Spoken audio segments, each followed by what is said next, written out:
Ah là là, j'ai mal à mon Until Dawn. J'ai très très mal à mon Until Dawn. Au bout de la rue, c'est là que les gens s'attirent des ennuis. Le bonsoir à toutes et à toutes, et aujourd'hui nous allons malheureusement parler de Until Dawn, sorti ce dernier 23 avril 2025, réalisé par David Sandberg, à qui l'on doit Dans le Noir, Annabelle 2 et les Shazam. Ça dure 1h43, ressenti 3h. Ça a pour budget 15 millions, c'est très peu évidemment, c'est un film d'horreur, ça coûte très très peu cher comme très souvent. Et après donc du coup 2 semaines en salle, un peu plus. Après 2 semaines de sortie, nous sommes actuellement à 36 millions de box-office dans le monde, 20 millions aux States et 16 millions dans le reste du monde. Donc ça a plutôt bien marché, c'est pas impossible qu'il y ait une suite du coup, j'en ai peur. Et au niveau du casting, je pourrais vous dire que c'est avec Peter Stormare, parce que je pense que c'est le seul que vous connaisserez peut-être. On l'a vu déjà dans le jeu, et vous avez évidemment dû le voir dans Prison Break, dans un des Jurassic Park, et peut-être dans Fargo. Après, sinon, le reste du casting principal, je n'ai pas l'impression que ce soit de gens très connus. Et ça raconte l'histoire, en gros, de Clover et ses amis qui se retrouvent à l'endroit où a disparu sa sœur il y a 1 an. Et malheureusement, il va leur arriver une péripétie étrange où ils vont mourir, et chaque nuit, ils vont remourir encore et encore, de façon différente, et ils vont devoir évidemment s'en sortir.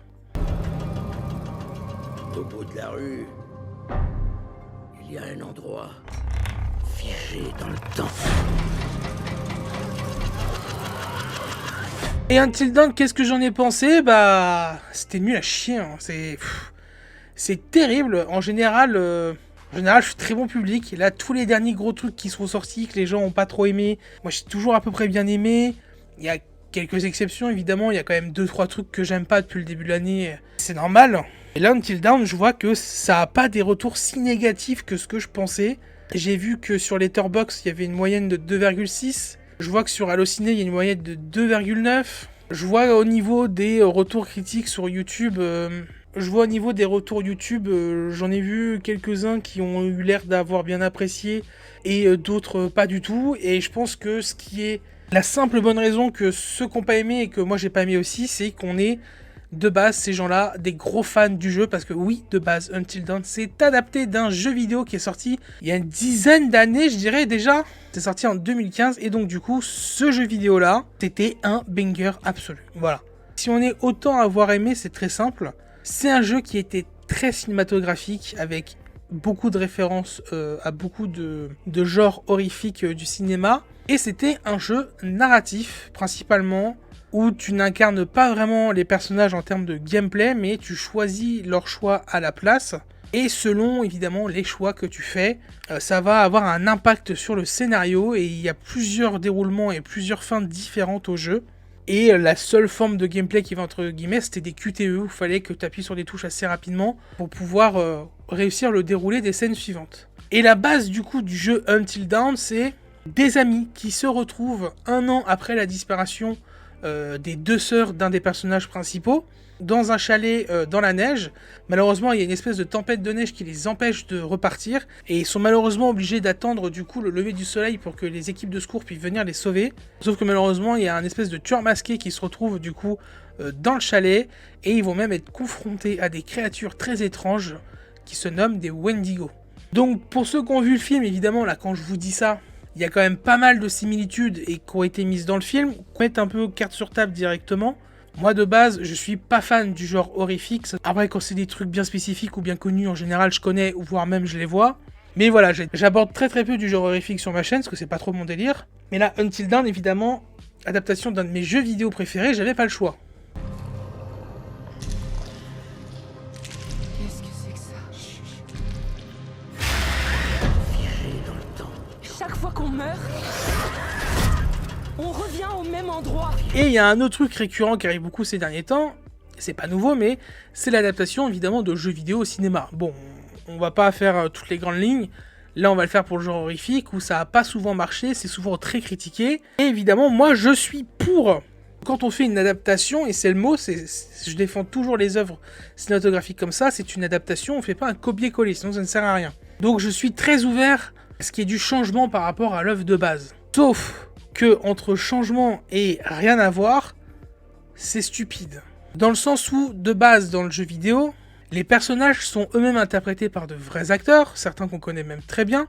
Il y a Hayden Panettiere qu'on a vu dans la série Heroes, on a Rami Malek que je ne présente plus, que vous connaissez tous, et évidemment, comme je l'ai déjà dit, Peter Stormare, je sais pas. Donc la question se pose de est-ce qu'on reprend ces mêmes acteurs et on refait l'histoire du jeu, mais on essaie de modifier quelques trucs pour qu'il y ait quelques surprises pour que les joueurs passent ce copier-coller comme je le disais avant. Personnellement, je suis pas sûr que ça aurait été une bonne idée, j'en sais rien. Alors juste, on garde le concept, le même concept, le chalet, les Wendigo, le tueur, la vengeance, mais avec d'autres acteurs et on essaye de remanier un petit peu ce qui se passe dans le chalet, on essaie de refaire tout ça. Je pense que pour les joueurs du jeu vidéo, ça aurait énormément plu parce qu'on garde la base même du jeu, mais on change le contenu. Pour tous ceux qui n'ont pas fait le jeu, ça aurait resté un film d'horreur slasher. Et je pense que ça aurait été très bien pour tout le monde. Sauf que non, pas du tout. Parce que dans le film, ils ont décidé d'inclure une boucle temporelle à la Un jour sans fin. Où à chaque fois que ce groupe d'amis se fait tuer, il recommence la nuit avec des morts différentes et il faut qu'ils trouvent une façon de s'en sortir. Alors, sur le papier, je trouve que c'est une idée extrêmement intéressante, même si, comme dans le film, ils le disent déjà, c'est des choses qu'on a vues et revues et revues et revues, qui a été pompé et repompé. Et si t'installes un bon lore, un bon concept, un style un peu d'enquête, où on essaie de comprendre pourquoi est-ce qu'il y a toujours cette nuit, d'essayer de comprendre comment contrer tout ça, d'amener ce lore Until Dawn, les Wendigo, nanani, nanana, ça aurait pu être un très bon truc. Mais c'est bancal comme film, c'est tellement bancal, c'est ennuyeux, c'est lourdingue, c'est cliché, c'est long, c'est chiant, il n'y a rien qui est développé, franchement, à part le seul point positif que je vois à ce film, c'est que il est pas trop moche à regarder, tout est assez bien fait dans l'ensemble, que ça soit la photo, les cadres ou la direction artistique. Mais alors en termes de scénario, de personnages, tout ça, qu'est-ce qu'on se fait chier! Et c'est très très rare que je le dise, hein. Je l'ai dit au début, ressenti 3 heures, je suis peut-être dans l'excès. Moi, le film a duré au moins 2 heures. Quand je vois qu'il a duré qu'1 h 30, j'étais non. C'était long, j'ai la jambe qui tremblait, je me faisais chier. En plus, il y a des cons devant moi qui arrêtaient pas de parler. Je fais un petit rappel, hein, évidemment, quand vous allez au cinéma, vous n'êtes pas chez vous, vous n'êtes pas dans votre salon. Arrêtez de commenter tout ce qui se passe toutes les 5 minutes. Tu veux regarder un film comme ça, tu le fais chez toi. T'attends 6 mois que le film sorte sur Canal et tu casses pas les couilles aux autres qui sont dans la salle. Donc du coup, ma séance était encore plus longue. Je me suis vraiment fait chier, c'est dingue. Mais la nuit n'est jamais la même.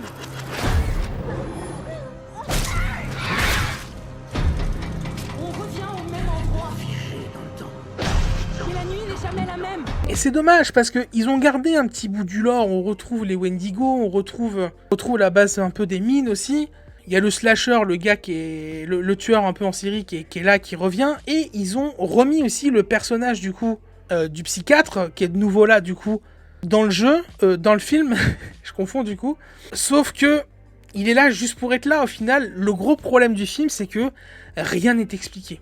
Ou quand c'est expliqué, c'est bazardé et il n'y a aucune réelle cohérence. C'est le mot qui revient le plus. C'est que il n'y a aucune putain de fucking cohérence dans ce film.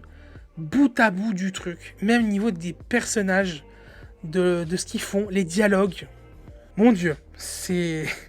Le film a 20 ans de retard là-dessus. J'ai vu et entendu dire qu'il y avait plein de références à plein de genres de films d'horreur, que c'était une lettre d'amour aux films d'horreur, à tous ces genres et tout. Moi, c'est pas mon délire, donc je connais pas.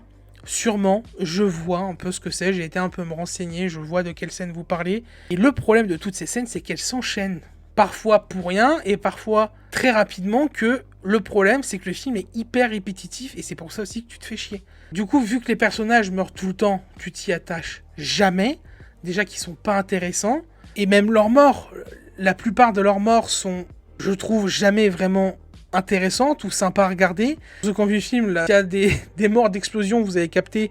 J'ai pas capté, j'ai pas compris. Il y a même énormément de gens qui ont beaucoup rigolé dans la salle, qui ont pris ça en mode c'est un nanar, c'est un navet, et c'en est tellement ridicule qu'on en rigole, et je vous jure que c'est la vérité. Mais voilà, c'est hyper redondant. Le climax, oh putain. La façon dont on se débarrasse du méchant, allez, mais... Alors déjà, d'un point de vue mise en scène, c'est très nul, mais en plus, d'un point de vue narratif, c'est encore pire. Pareil, on voit tout venir. Il y a plein de morts que tu vois venir à 1000 km. Les screamers. Ah, des screamers, pour ceux qui aiment ça, vous allez te servir. D'ailleurs, c'est pas normal pour moi d'aimer ça.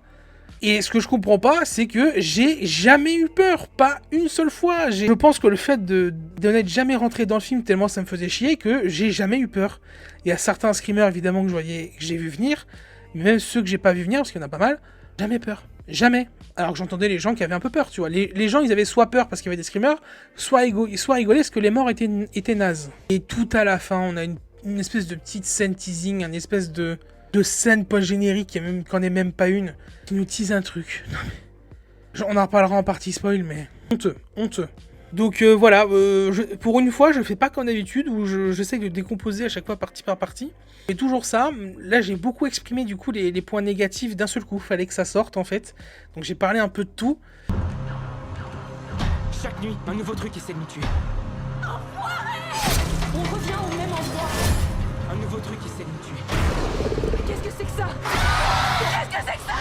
ça? Je vais parler un tout petit peu évidemment de ce qui est bien, parce que tout n'est pas acheté dans le film, mais il y a juste vraiment un ou deux trucs cool que je vais dire. La direction artistique de l'ensemble est très soignée, les décors sont très beaux. Vu que ça se passe dans une maison et dans plein de salles et dans certaines salles souterraines, la plupart du temps c'est très bien fait, c'est assez sombre, mais j'ai jamais l'impression que c'est justifié du fait que ce soit sombre pour cacher les choses qui pouvaient être mal faites. Il y a même certaines pièces, certaines salles qui me font penser à des salles d'escape game, donc j'ai beaucoup apprécié tous les petits détails qu'on peut avoir dans certaines salles. Au niveau des maquillages, du sang, des prothèses, des costumes en général, que ce soit pour les Wendigo, le tueur où c'est quasiment un copier-coller du jeu, et ça c'était très bien. Dans l'ensemble, tout ça c'est très bien fait. Il y a très peu d'effets numériques, il y a très peu d'effets spéciaux. On essaye le plus possible de rester au naturel et que ça soit très palpable. Et ça par contre, voilà, c'est le très gros point fort du film. Et c'est tout. Voilà, et c'est tout. Et c'est déjà pas mal. Bon, je crois que j'ai à peu près tout dit pour la partie no spoil. J'ai peut-être zappé un ou deux trucs, mais voilà, c'est une énorme déception pour moi, et je pense que c'est une énorme déception pour tous les grands fans du jeu en tout cas. J'y suis allé avec quelqu'un aussi, qui j'ai fait le jeu la première fois, qui était énormément déçu, qui a trouvé ça très nul aussi. Du peu de critiques que j'ai vu de droite à gauche, je l'ai vu aussi, hein, tous ceux qui ont kiffé le jeu ont été très déçus. Et je pense que par contre, si t'as pas fait le jeu, oui, je pense que tu peux aimer ce style de film. Et encore, là, on avait une autre personne avec nous qui avait pas fait le jeu et qui a trouvé ça un peu ridicule et un peu nul aussi. Donc voilà, c'est assez rare que je comprenne pas pourquoi un film marche autant. Non, c'est pas non plus un carton, mais juste, je pense que il y a peut-être de quoi faire une suite vu les retours au box-office et les notes qu'on a attribuées un minimum au film. Bon voilà, c'est comme ça. Comme je le disais, ces derniers temps, plein de gens crachent sur plein de films que moi j'aime bien, et cette fois-ci c'est l'inverse. Il y a l'air d'avoir pas mal de gens qui ont un minimum apprécié le film, et moi c'est pas du tout mon cas, mais ça va finir dans mon top 10 des flops de l'année, sûr et certain, et il y a des chances qu'il soit dans le top 3, je pense. Hein. Bref, on verra ça en fin d'année. On va faire une partie spoil très rapidement. Donc si vous nous quittez maintenant, j'espère que je vous ai pas donné envie d'aller voir le film, et n'allez pas le voir. Vous pouvez évidemment me suivre sur tous mes réseaux sociaux qui sont juste au-dessus, mais le plus important c'est de liker, commenter, partager, mais surtout de vous abonner. Faites-le. Et moi je vous dis à tout de suite pour la partie spoil. Si on veut survivre, Oh mon Dieu, il faut tenir jusqu'à l'aube. je veux que ça s'arrête. Jusqu'à l'aube. Laissez-moi sortir. Il faut tenir jusqu'à Laissez-moi sortir. Alors, la partie spoil. On a gardé quand même ce concept, où de base dans l'histoire du jeu, il me semble, de mes souvenirs, parce que c'était il y a longtemps, que c'est les deux sœurs du coup qui meurent, qui se font poursuivre, qui tombent dans le vide, et elles meurent, sauf une qui survit et qui du coup est malheureusement obligée de manger sa sœur pour survivre et fait donc acte de cannibalisme, et c'est pour ça que ça devient un Wendigo. Le lore il vient de là. On a des Wendigo dans cet environnement, dans ces trucs de mine et tout, c'est lié à du cannibalisme. Et du coup, le frère, un an après, est persuadé que c'est à cause de ses amis que ses deux sœurs sont mortes, et du coup, il les fait tous revenir ici après un an de psychologie intense avec le fameux psychologue pour se venger, et tous les tuer un par un, sauf que les Wendigo s'en mêlent et ça part en couille à droite à gauche, tout ça aussi. Donc voilà, il y a un peu de base qui est gardé quand même dans le truc où, là, on a ce concept de la sœur qui a disparu il y a un an, qui est devenue Wendigo. Bon, c'est juste une sœur du coup, l'autre qui essaie de la retrouver, il n'y a pas de frère, il n'y a pas de vengeance, il n'y a pas de tout ça. C'est juste un groupe de paumés qui se retrouvent ici et qui vont se faire tuer et enchaîner au fur et à mesure. Et bon voilà, ça je voulais pas le dire en partie no spoil parce que ça spoil un peu le jeu vidéo du coup, et j'avais pas envie. La mort Et la mort du psychologue. Qu'est-ce que c'est que cette mort nulle? Oh non, c'est moche. Alors déjà, c'est pas bien filmé. Ils nous teasent le truc de l'eau déjà dans la scène d'avant, où la meuf voit bien qu'il y a une fuite, dans un conduit. Elle arrive dans le bureau du psychologue. Il nous remonte qu'il y a une autre fuite là-dedans. Il y a une belle grosse fuite qui est sur son bureau. Le mec pose sa tasse à côté. En fait, vous voulez direct nous faire comprendre au bout de 1 seconde qu'ils sont dans le bureau, que la façon dont il va mourir, c'est qu'il va boire la tasse et qu'il va exploser. Non mais ça pareil, plein d'explosions, j'ai trouvé ça ridicule. Alors oui, j'ai compris que la plupart des morts, c'est hommage à plein de genres horrifiques. Où on l'a vu, d'ailleurs, je trouve que c'est un enchaînement de TikTok un peu, j'ai l'impression, à un moment donné. La référence, voilà, à du slasher, à du fan footage, à du film de possession, il y a plein de trucs à droite à gauche. Le grand monstre à la fin, visuellement, j'ai trouvé ça beau, mais on voit ça que 2 secondes. Il y a aussi une scène où ils sont dans un couloir, où il y a un monstre qui prend toute la place du couloir, pareil, je trouvais ça très bien, ça dure que 2 secondes. Toutes les bonnes idées dans ce film, on ne les exploite pas, et les mauvaises idées, c'est ce qu'on travaille le plus pendant 1h30, c'est quand même con. Une demi-heure de trucs cool et 1h30 de trucs nazes, c'est débile. La mort du psy, où elle décale sa tasse psy dans l'eau, où lui il se rend compte de rien, il boit sa tasse comme un con à chaque fois, et au final il explose après, c'est d'un ridicule sans nom, c'est nul à chier. Et pour finir, parlons de cette scène post-générique, qui nous tease du coup sur les caméras de surveillance du psy, juste après qu'ils s'en soient sortis. D'ailleurs, on n'a aucune nouvelle d'eux, ils sont là, ils sont contents, ils ont survécu, ils prennent la voiture, ils se cassent. En général, à la fin de ce genre de film, on voit l'après-vie des personnages, après ce qu'ils ont vécu, ils sont heureux, tout va bien, tout ça. Là, on voit rien. Les personnages, c'est ciao. On les oublie hyper vite. Déjà qu'ils étaient nuls et qu'on s'y attache pas, mais alors là, c'est terminé. Et on voit du coup, à la fin, sur la caméra de surveillance du psy, et de nulle part d'ailleurs, on voit un 4x4, pif, devant un chalet enneigé. Allez, ça s'appelle un gros doigt d'honneur pour les joueurs. Écoutez, si vous vouliez adapter l'histoire réelle du jeu avec le chalet dans la neige, il fallait le faire tout de suite. Pourquoi vous nous foutez ça à la fin? C'est un doigt d'honneur ou est-ce que c'est oh regardez, les fans du jeu, on vous cale ça là? Alors malheureusement, j'ai mon pote qui a eu une théorie et je pense qu'elle est hyper juste. C'est que, en fait, ce Until Dawn, La Mort sans fin, le film, est le préquel du jeu vidéo. Où du coup, le petit chalet qu'on voit à la fin, c'est nos personnages du jeu vidéo qu'on connaît qui arrivent. Ça se passe non loin, je pense, de l'endroit où il y a les Wendigo, parce que vu qu'il n'y a plus le cercle de pluie, ça pourrait potentiellement libérer le passage aux Wendigo qui pourraient s'échapper. La théorie, ce serait ça. Je la trouve très intéressante, je la trouve vraiment superbe, et ça pourrait être très logique. Maintenant, malheureusement, la question qu'il faut se poser, c'est que le film marchouille. Les adaptations de jeux vidéo en général ces derniers temps marche très bien. On peut le voir avec Minecraft, très récemment. Voilà, Minecraft, 150 millions de budget, et là, on est à 900 millions au box-office. Énorme.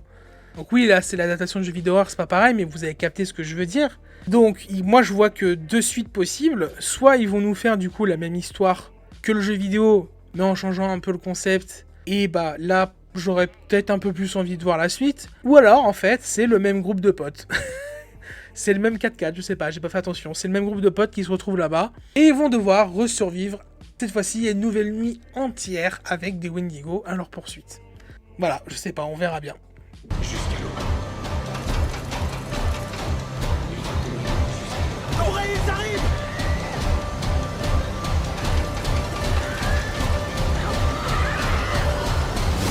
En tout cas, évidemment, je ne vous conseille vraiment pas d'aller voir ce film, en tout cas, surtout si vous avez fait le jeu vidéo. Moi, je vous incite beaucoup plus à aller voir Sinners ou La Légende d'Oshi, si c'est encore présent. Je sais même pas, d'ailleurs, si La Légende d'Oshi sera déjà sortie ou pas au moment de cette critique. J'ai été voir le film il y a 10 jours, toujours pas sorti de la critique. Il y avait d'autres films comme ça à parler avant. Moi, je vous conseille vraiment plus d'aller voir Sinners, évidemment. D'ailleurs, Sinners, 90 millions de budget. On est à 265 millions de box-office, donc c'est cool, le film a bien marché, ça fait plaisir. D'excellentes notes pour le film, d'ailleurs. Donc, voilà, je vais m'arrêter là. J'espère que cette critique vous aura plu. Ça faisait bien longtemps que j'avais pas lâché mon venin comme ça sur un film. Mais voilà, en général, je crache mon venin très souvent quand le film est nul. C'est assez rare, mais ça arrive. Là, voilà, je peux comprendre que le film est plus pour certains, mais je vous ai exprimé mon sentiment de pourquoi moi j'ai trouvé plein de choses vraiment nulles à chier, même si je l'ai dit, il y a quand même 2-3 trucs sympas à sauver du film. Et voilà, vu que c'est très rare, je vais pour une fois essayer de rester très subjectif, d'aller donner ma petite note sur Letterboxd et de faire un petit résumé de tout ça. Et si vous voulez voir tout ça, je vous invite évidemment très fortement à me suivre sur tous les réseaux sociaux juste au-dessus. Je suis assez actif, donc allez-y, surtout sur Insta où je parle beaucoup de ciné, voilà, comme je viens de vous le dire. Sur TikTok, je ressors pas mal de trucs de mes clips Twitch, et je fais environ au moins 2-3 streams Twitch minimum par semaine, donc venez me voir. Et surtout, voilà, je l'ai dit, likez la vidéo, donnez-moi vos avis en commentaire, que vous ayez vu ou pas le film, partagez la vidéo, mais surtout abonnez-vous, please, abonnez-vous, on parle de cinéma une fois par semaine ici. Donc voilà. Donc évidemment, on se retrouve la semaine prochaine pour une de ces 2 prochaines critiques. Ciao, ciao!